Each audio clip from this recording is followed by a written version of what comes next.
Ouvrez le compartiment des brûleurs et mettez le thermostat sur arrêt. Enfoncez le bouton de la vanne de gaz.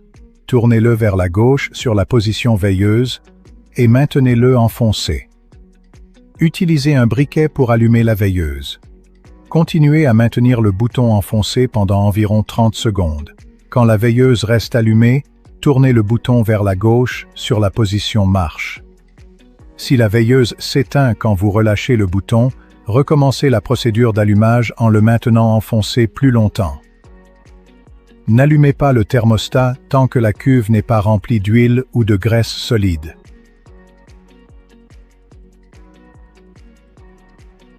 Fermez complètement la vanne de vidange avant de remplir la cuve. Si la friteuse est neuve, remplissez la cuve d'eau et nettoyez-la à fond pour enlever les revêtements de protection et tout corps étranger. Retirez le support de panier pour remplir la cuve de graisse solide.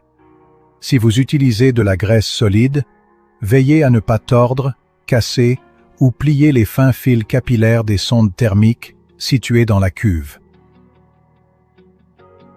Tassez la graisse solide sous les tubes, dans tous les espaces entre les tubes, et au moins 2,5 cm au-dessus des tubes avant d'allumer la friteuse. S'il reste des poches d'air autour des tubes de chauffe à la mise en marche, la surface des tubes va rougir, brûler la graisse, fragiliser la cuve et risquer de provoquer un incendie.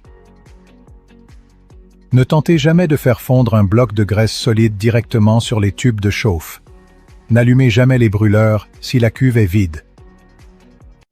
Pour éviter de brûler ou de carboniser la graisse solide, laissez le thermostat au minimum jusqu'à ce que toute la graisse entre et au-dessus des tubes est fondue.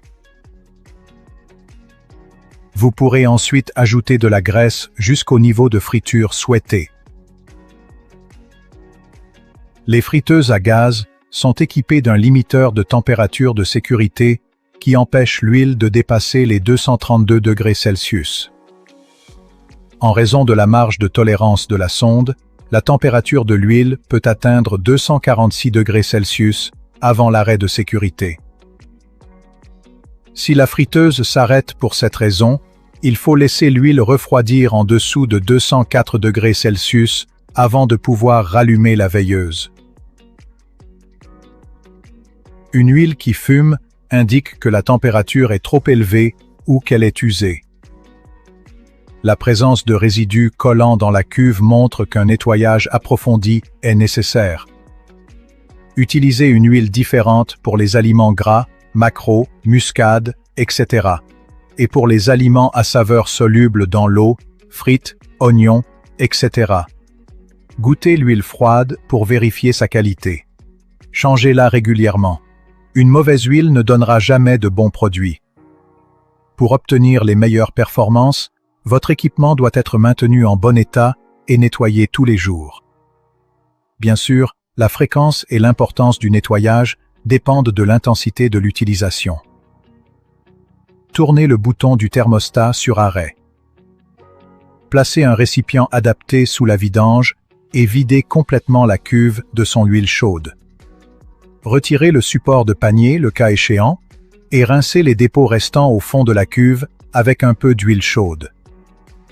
Essuyez le support de panier et l'intérieur de la cuve avec un chiffon propre. Fermez la vanne de vidange et filtrez l'huile pour la remettre dans la cuve, à l'aide d'une étamine ou d'un système de filtration. Ajoutez de l'huile ou de la graisse jusqu'au repère de niveau minimum à l'arrière de la cuve. Nettoyez le brûleur et les injecteurs si de la poussière s'y est accumulée. Vérifiez visuellement que les orifices d'allumage du brûleur ne sont pas obstrués. Pour enlever les saletés courantes, la graisse et les résidus d'aliments sur l'inox, utilisez simplement de l'eau et du savon avec une éponge ou un chiffon. Séchez soigneusement avec un chiffon propre. N'utilisez jamais de vinaigre ni de nettoyant corrosif. Pour éliminer la graisse, les projections de nourriture ou les vapeurs condensées qui ont cuit sur l'appareil, appliquez du nettoyant sur un chiffon ou une éponge humide et frottez le métal dans le sens du brossage de l'inox. Ne frottez jamais en faisant des mouvements circulaires. Les salissures et dépôts brûlés qui résistent à cette méthode s'éliminent généralement en frottant la surface avec un tampon à récurer Scotch-Brite ou un tampon en inox. N'utilisez jamais de paille de fer ordinaire, de brosse métallique, de tampons abrasifs en acier, sauf s'ils sont en inox, de racloirs, de lime ou d'autres outils en acier.